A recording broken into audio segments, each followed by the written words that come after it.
Topic D, Charvaka সুখবাদ।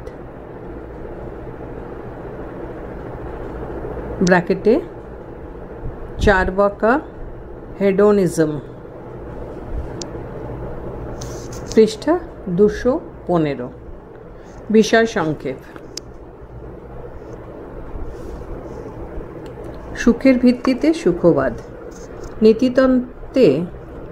নীতিতত্ত্বে ভালো মন্দ, ন্যায় অন্যায় প্রভৃতির মাপকাঠিতে যেমন নৈতিক আদর্শ ঠিক করা হয়, তেমনি আবার অনেক সময় সুখ ব্র্যাকেটে প্লেজার এর মাপকাঠিতেও নৈতিক আদর্শকে উল্লেখ করা হয়। অর্থাৎ সুখ হলো একটি নৈতিক মানদণ্ড। সে কারণেই বলা যায় যে নৈতিক মতবাদে সুখকে একমাত্র মাপকাঠি রূপে গণ্য করা হয়। তাকেই বলে সুখবাদ। নীতিতত্ত্বে সুখবাদ একটি অন্যতম নৈতিক মতবাদ রূপে স্বীকৃতি লাভ করেছে। এরূপ মতবাদ অত্যন্ত প্রাচীনকাল থেকেই ভারতীয় চিন্তাধারায় এবং পাশ্চাত্যের ভাবনা চিন্তায় একটি অত্যন্ত গুরুত্বপূর্ণ স্থান করে নিয়েছে। যারা সুখবাদের সমর্থক তাদের বলা হয় সুখবাদী ব্র্যাকেটে হেডোনিস্টস। শব্দগত বিশ্লেষণে সুখবাদ। সুখবাদের ইংরেজি প্রতিশব্দ হল হেডোনিজম। এই শব্দটি গ্রিক হেডন শব্দটি থেকে উদ্ভূত হয়েছে। গ্রিক হেডন শব্দের অর্থ হল আনন্দ বা সুখ ব্র্যাকেটে প্লেজার। সুতরাং শব্দতাত্ত্বিক বিশ্লেষণের ফলে উল্লেখ করা যায় যে মতবাদ অনুসারে সুখ বা আনন্দকেই মানব জীবনের একমাত্র উদ্দেশ্য তথা কাম্য বস্তুরূপে গণ্য করা হয়, সেই মতবাদকেই বলা হয় সুখবাদ। এরূপ মতবাদে দাবি করা হয় যে মানুষের উচিত হলো সুখ অন্বেষণ করা এবং তাকে লাভ করে আনন্দ পাওয়া। এই মতবাদ অনুযায়ী তাই বলা হয় যে একমাত্র সুখ প্রদানকারী ক্রিয়াসমূহই হলো নৈতিক ক্রিয়া ব্র্যাকেটে মরাল অ্যাকশনস। অপরদিকে বলা যায় যে সমস্ত ক্রিয়া সুখ প্রদানে ব্যর্থ, সেই সমস্ত ক্রিয়াকেই বলা হয় অনৈতিক ক্রিয়া ব্র্যাকেটে নন মরাল অ্যাকশনস। প্রাচীন গ্রিসে লিরেনাইক এবং এপিকিউরীয় চিন্তাবিদদের চিন্তাধারার এর প্রভাব যেমন লক্ষ্য করা যায়, তেমনি আবার ভারতীয় চারবাক দার্শনিকদের চিন্তাধারায় এর প্রভাব দেখা যায়। ভারতীয় নীতিতত্ত্বের ক্ষেত্রে একমাত্র চারবাক সম্প্রদায় এই সুখবাদী সম্প্রদায় রূপে গণ্য। সে কারণেই তারা সুখকে নৈতিক মাপকাঠি হিসেবে গ্রহণ করেছিল এবং তার প্রচার করেছেন।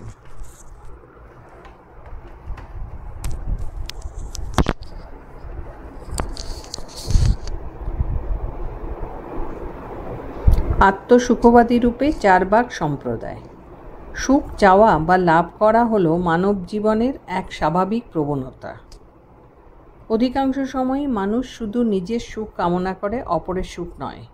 এদেরই বলা হয় আত্মসুখবাদী ব্র্যাকেটে ইকুয়েস্টিক হেডনিস্ট। সমস্ত মানুষই প্রাথমিক পর্বে আত্মসুখবাদী রূপে গণ্য। অপরদিকে আবার দেখা যায় যে মানুষ অনেক সময় নিজের সুখ ছাড়াও অপর মানুষের সুখ অন্বেষণে ব্যস্ত, অর্থাৎ পরের সুখ অন্বেষণে রত। এদেরই বলা হয় পরসুখবাদী ব্র্যাকেটে অল্ট্রুস্টিক হেডোনিস্ট। এরূপ বিভাজন ছাড়াও আরও বিভিন্ন রকমের বিভাজনের পরিচয় পাওয়া যায়।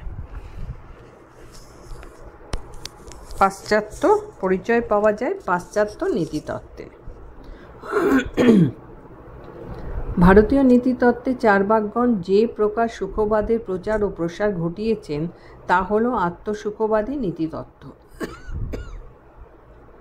কারণ তারা নিজের সুখ ছাড়া আর অন্য কোনো প্রকার সুখের কথা বলেন না।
চার্বাকদের আত্মসুখবাদের মনস্তাত্ত্বিক ভিত্তি।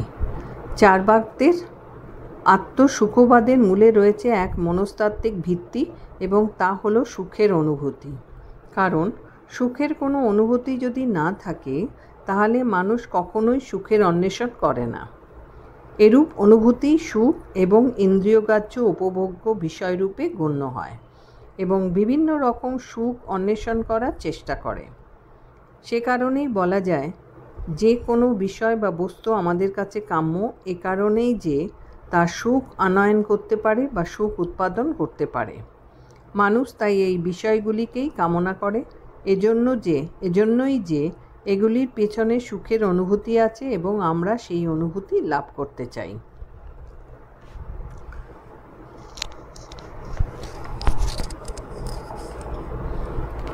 সুখের ভিত্তিতে চার্বাকদের নৈতিকতা।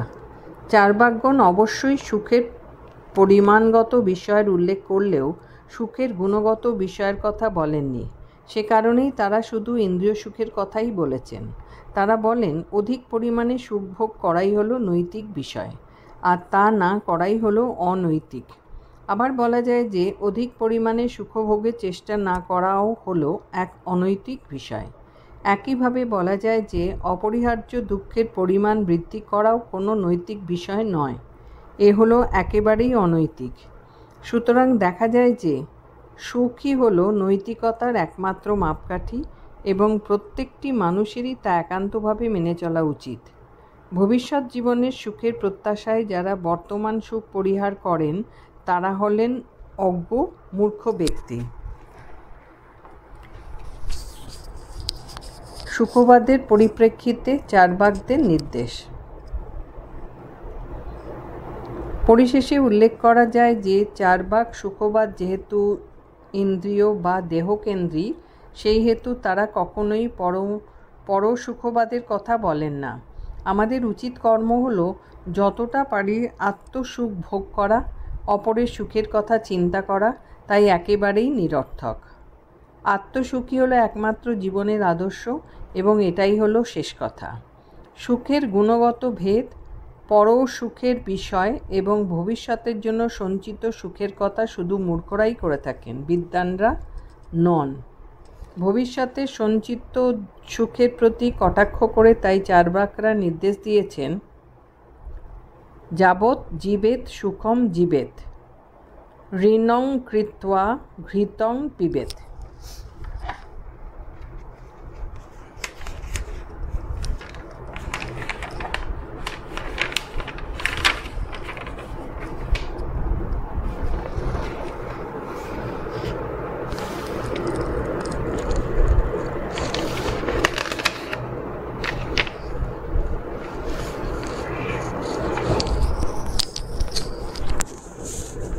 পৃষ্ঠা 216।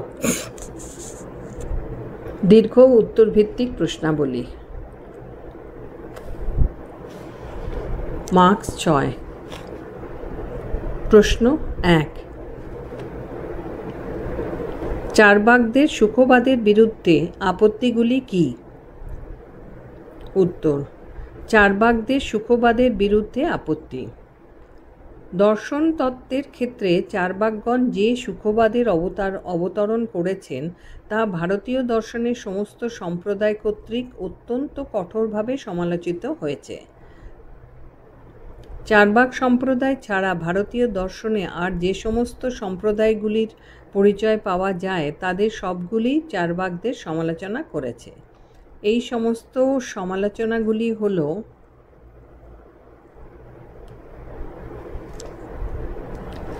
নির্জন দ্বীপের একক অধিবাসী রূপে চার্বাক সুখবাদ। চার্বাকদের সুখবাদ সম্পর্কিত আলোচনা ভারতীয় দর্শনের ইতিহাসে যেন এক বিচ্ছিন্ন ঘটনা বলে মনে হয়, কারণ একমাত্র চার্বাকগণই মানব জীবনের চরম ও পরম লক্ষ্য হিসেবে স্থূল সুখভোগের কথা বলেছেন। চার্বাক ছাড়া আর অন্য কোনো সম্প্রদায়ই এরূপ মতবাদে বিশ্বাসী নন। সুখবাদ সম্পর্কে চার্বাকগণ তাই নির্জন দ্বীপের একক অধিবাসী স্বরূপ।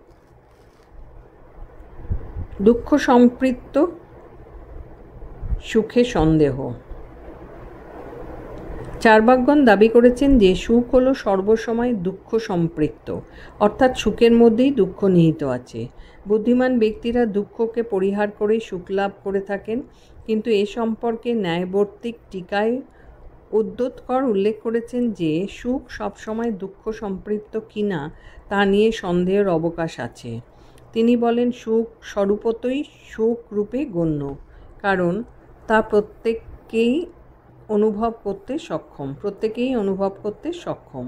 সুতরাং চার্বাকগণ যে দুঃখ মিশ্রিত সুখের কথা বলেছেন তা কিন্তু মানা যায় না।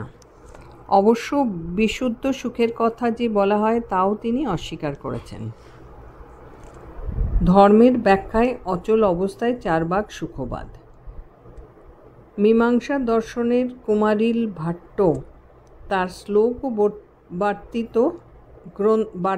শ্লোকবার্তিক গ্রন্থে উল্লেখ করেছেন যে চার্বাকদের সুখবাদ সম্পর্কিত মতবাদটি আদৌ যথার্থ নয়। কারণ হিসেবে তিনি বলেন যে অনুগ্রহ কখনোই ধর্মের এবং পীড়া কখনোই অধর্মের লক্ষণ হতে পারে না। তিনি উল্লেখ করেছেন যে নৈতিকতার মানদণ্ড যদি এরূপ হয় তাহলে জপ, ধ্যান, নেশা প্রভৃতিকেও আর অধর্ম বলা যায় না।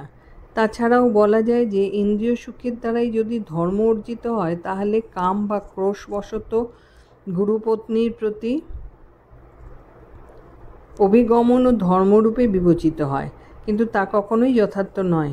সে কারণেই চার্বাকদের মতবাদ গ্রাহ্য হতে পারে না।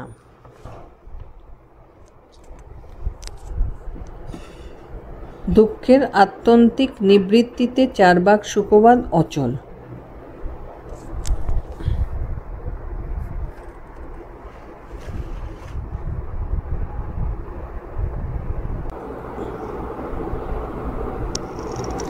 বিজ্ঞান ভিক্ষু তার সাংখ্য প্রবচন ভাষ্য এতে বিভিন্ন যুক্তিতে চার্বাক সুখবাদকে খণ্ডন করেছেন। তার মতে পার্থিব স্থূল সুখ কখনোই স্থায়ী আনন্দ দিতে পারে না।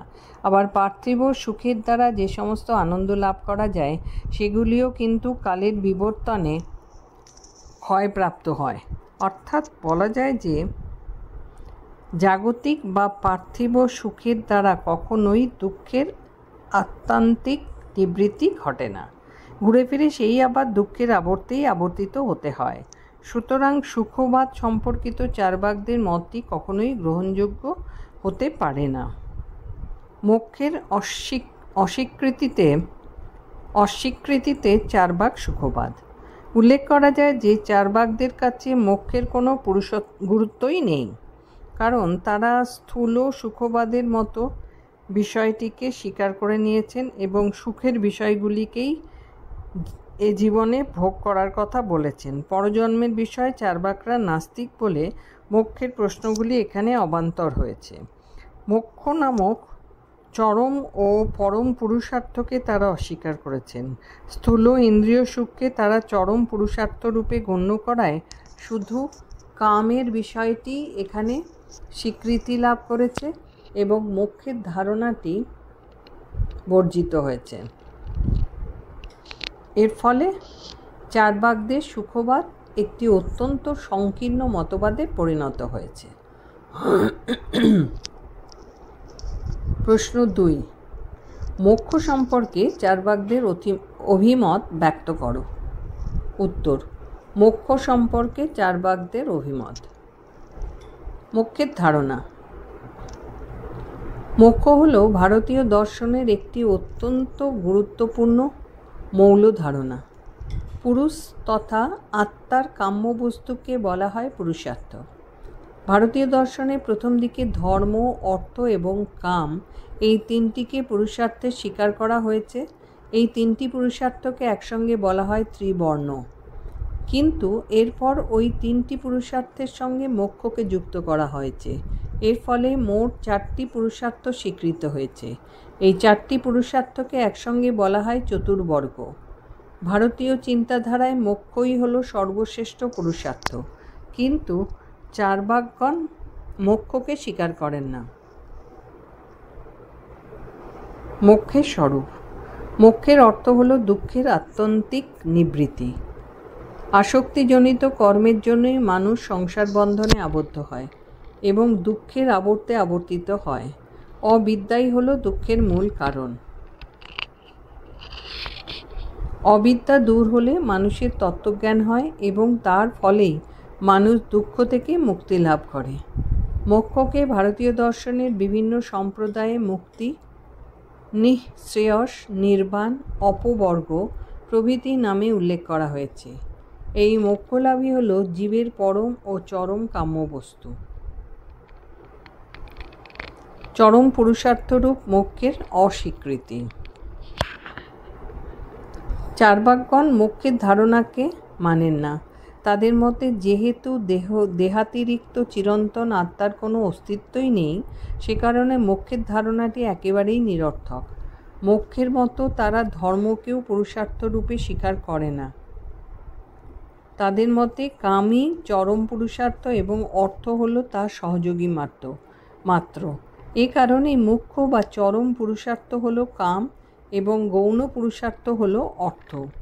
চার্বাকদের কাছে তাই মোক্ষ এক গুরুত্বহীন অসার কল্পনা মাত্র। মোক্ষ হল ধূর্ত ব্রাহ্মণদের উদ্দেশ্যমূলক কল্পনা। চার্বাকরা আরও বলেন যে মোক্ষের ধারণাটি ধূর্ত ব্রাহ্মণদের উদ্দেশ্যমূলক কল্পনা সৃষ্টি।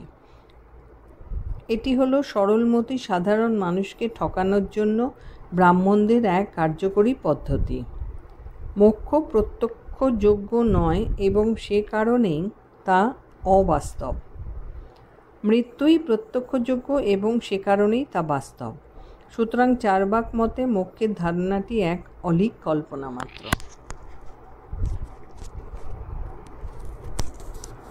প্রশ্ন 3, আত্মা সম্পর্কে চার্বাকদের ধারণা কি? উত্তর, আত্মা সম্পর্কে চার্বাকদের ধারণা। আত্মা সম্পর্কিত চার্বাকদের মতবাদ বহুলভাবে সমালোচিত। অন্যান্য ভারতীয় দার্শনিক সম্প্রদায়গুলি চার্বাকদের দেহাত্মবাদের কঠোর সমালোচনা করেছেন। তাই বলা যায় এই মতবাদের কোনো সার্বিক গ্রহণযোগ্যতা নেই। 1. চৈতন্যের অপ্রত্যক্ষ স্বরূপ। চার্বাকগণ দাবি করেন যে চৈতন্য হল দেহেরই ধর্ম, আত্মার ধর্ম নয়। চার্বাকদের এরূপ দাবিটি যদি সত্য হয়, তাহলে এই দাবি করা সংযত যে অপরাপর জড় ধর্মের মতো চৈতন্যেরও প্রত্যক্ষ সম্ভব।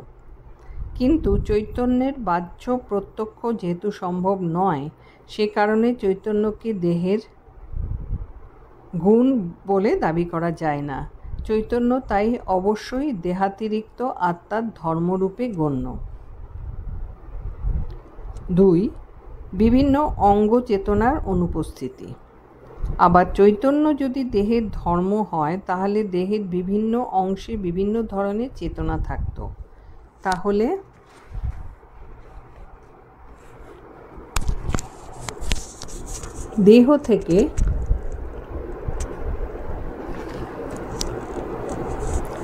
দেহ থেকে কোনো অঙ্গ বিচ্ছিন্ন হলেও দেহের সেই অংশের মধ্যেও চেতনার উপস্থিতি থাকা উচিত ছিল, কিন্তু তা আদৌ হয় না।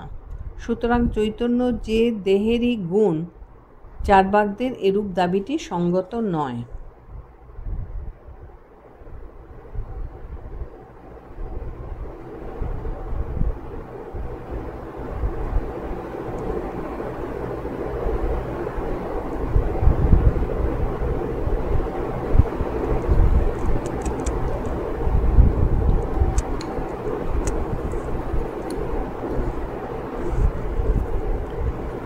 পৃষ্ঠা 217। 3. স্মৃতির ব্যাখ্যায় বিভ্রান্তি। চার্বাক দেহাত্মবাদ স্বীকার করে নিলে স্মৃতির ব্যাখ্যা অসম্ভব হয়ে পড়ে। স্মৃতিকে ব্যাখ্যা করার জন্য তাই অবশ্যই চিরন্তন আত্মার অস্তিত্বকে স্বীকার করে নিতেই হয়। ফলে আত্মা কখনোই দেহাত্মক রূপে গণ্য হতে পারে না।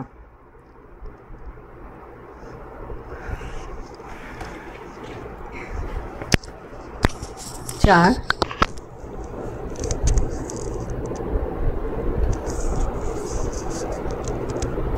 দেহাতিরিক্ত সত্তার অনিবার্যতা। চার্বাক মতে দেহ হল চৈতন্যের আশ্রয় এবং এই দেহের মধ্যেই চৈতন্য প্রকাশিত, কিন্তু তাই বলে দেহ নিজে চৈতন্যের প্রকাশক রূপে গণ্য হতে পারে না। দেহে চৈতন্যের প্রকাশের জন্য অন্য কোনো দেহাতিরিক্ত সত্তার প্রয়োজন হয়, ফলে চৈতন্য রূপ আত্মা কখনোই দেহাত্মক হতে পারে না। 5.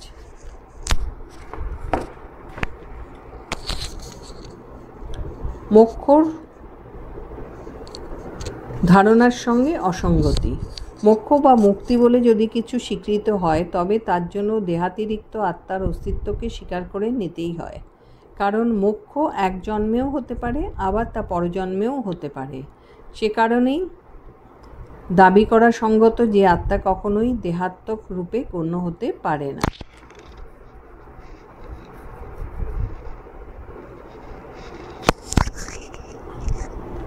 প্রশ্ন 4।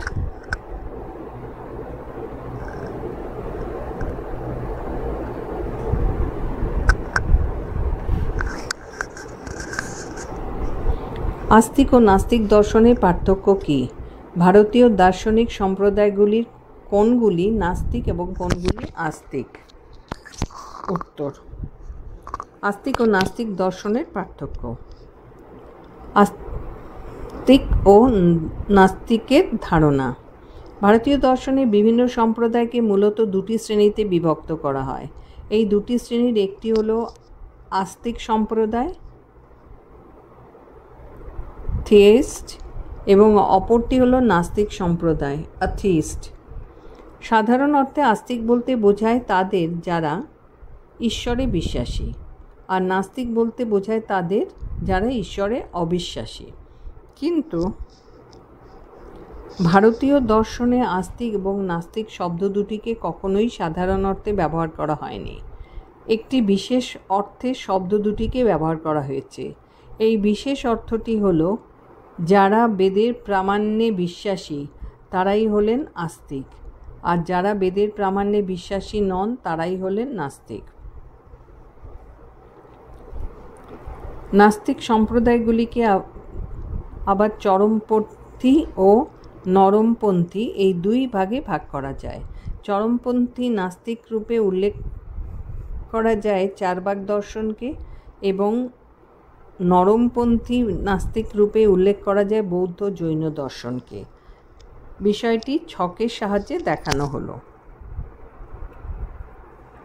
এখানে একটি ছক দেখানো হয়েছে, ওপরে লেখা আছে নাস্তিক, তারপরে ওটার থেকে দুদিকে দুটো ভাগ করা হয়েছে। বাঁ দিকে চরমপন্থী ব্র্যাকেটে চার্বাক, ডান দিকে নরমপন্থী ব্র্যাকেটে বৌদ্ধ জৈন। পার্থক্যের বিষয়। আস্তিক দর্শন ও নাস্তিক দর্শনের পার্থক্যগুলি নিচে দেওয়া হলো। দুটি কলাম করা হয়েছে, আস্তিক দর্শন এবং নাস্তিক দর্শন। 1. আস্তিক দর্শনে বিশ্বাসী দার্শনিকরা বেদের প্রামাণ্যে বিশ্বাসী। অন্যদিকে নাস্তিক দর্শনে বিশ্বাসী ব্যক্তিরা বেদের প্রামাণ্যে অবিশ্বাসী। 2. আস্তিক দর্শনে বিশ্বাসীরা বেদকে মনে করেন অপৌরুষের, অর্থাৎ পুরুষের সৃষ্টি নয়, ঈশ্বরের সৃষ্টি। 2. নাস্তিক দর্শনে বিশ্বাসী ব্যক্তিরা বেদকে অপৌরুষের মনে করেন না। তাদের মধ্যে বেদ হল ধূর্ত ব্রাহ্মণদের স্বার্থসিদ্ধির উপায় মাত্র।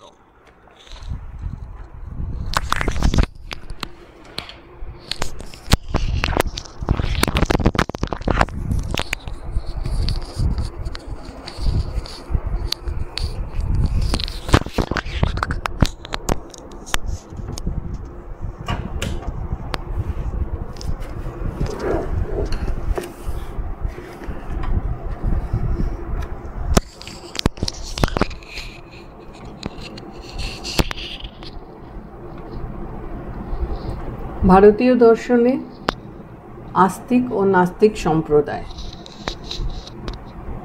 ভারতীয় দর্শনে মোট 9টি মূল সম্প্রদায় দেখা যায়। এদের মধ্যে 6টি হলো আস্তিক সম্প্রদায়ভুক্ত এবং 3টি হলো নাস্তিক সম্প্রদায়ভুক্ত। ছয়টি আস্তিক সম্প্রদায়ভুক্ত দর্শনকে একত্রে বলা হয় ষড়দর্শন। এগুলি হলো যথাক্রমে সাংখ্য, যোগ, মীমাংসা, ন্যায়, বৈশেষিক এবং বেদান্ত। এরা বেদের প্রামাণ্যকে অভ্রান্ত বলে মেনে নিয়েছে। অপরদিকে চারবাক, বৌদ্ধ এবং জৈন এই তিনটি সম্প্রদায় নাস্তিক রূপে স্বীকৃত। এরা বেদের প্রামাণ্যকে অভ্রান্ত বলে স্বীকার করেন না। প্রশ্ন 5, চারবাক নীতিতত্ত্বের উপর একটি সংক্ষিপ্ত টিকা লেখো। উত্তর: চারবাকদের নীতিতত্ত্ব।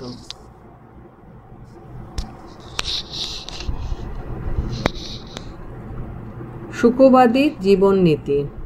চারবাকদের নীতিতত্ত্বকে সোজা কথায় সুখবাদী নীতিতত্ত্ব রূপে উল্লেখ করা যায়। তারা নীতি বলতে মানুষের সুখী জীবন নীতিকেই বুঝিয়েছেন। মানুষের জীবন সম্পর্কে চারবাকদের নীতি হল পুরোপুরি জড়বাদী এবং ভোগ সুখবাদী। এরা ইন্দ্রিয় সুখকেই চরম পুরুষার্থ রূপে উল্লেখ করেছেন। চরম পুরুষার্থ হিসেবে কাম। পুরুষার্থ হল মানব জীবনের চরম ও পরম কাম্য বস্তু। ধর্ম, অর্থ, কাম ও মোক্ষ এই চারটিকে পুরুষার্থ রূপে গণ্য করা হয়। ভারতীয় দর্শনের বহু সম্প্রদায়ই এদের মধ্যে মোক্ষকেই সর্বশ্রেষ্ঠ পুরুষার্থ রূপে মনে করে, কিন্তু চারবাকগণ চরম পুরুষার্থ রূপে মোক্ষকে স্বীকার করেন না। তাদের মধ্যে একমাত্র কাম তথা ইন্দ্রিয় সুখ সম্ভোগই হল চরম ও পরম পুরুষার্থ। সে কারণে তারা বলেন ইনভার্টেড কমার মধ্যে, যতদিন বাঁচবে সুখে বাঁচবে, ঋণ করে ঘি খাবে, ইনভার্টেড কমা ক্লোজ। এছাড়া অর্থকে সুশিক্ষিত চারবাকগণ গৌণ পুরুষার্থ রূপে উল্লেখ করেছেন, কারণ অর্থ কামের সহযোগী।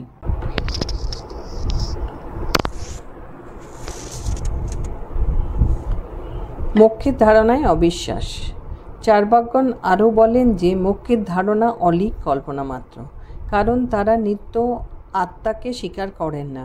আর নিত্য আত্মা স্বীকৃত না হলে মোক্ষের বিষয়টি একেবারেই অর্থহীন হয়ে পড়ে। সে কারণে ঈশ্বর, স্বর্গ নরক, পাপ পুণ্য, পরজন্ম এই সমস্ত ধারণাগুলি তাদের কাছে একেবারেই অসার কল্পনা মাত্র। চারবাক মতে এগুলি ধূর্ত পুরোহিতদের ভ্রান্ত প্রচার মাত্র। পুরোহিতরা তাদের স্বার্থসিদ্ধির জন্যই এই সমস্ত বিষয়ে মানুষের বিশ্বাস উৎপাদনে সচেষ্ট থাকেন এবং যাগযজ্ঞের মাধ্যমে ভবিষ্যতের সুখ স্বপ্নের মিথ্যা আশ্বাস দেন। নৈতিকতা হিসেবে দৈহিক সুখের কামনা। একমাত্র দৈহিক সুখই হল চারবাক দর্শনসম্মত নৈতিকতা। সে কারণেই মানুষের উচিত কাজ হল সুখ অন্বেষণ করা ও তা অর্জন করা এবং পাশাপাশি দুঃখকে সর্বতোভাবে পরিহার করা। চারবাকদের নীতিতত্ত্ব তাই অমার্জিত আত্মসুখবাদেরই নামান্তর। পাশ্চাত্যের অ্যারিস্টিপ্লাসও এরূপ নীতিতত্ত্বেরই প্রচারক।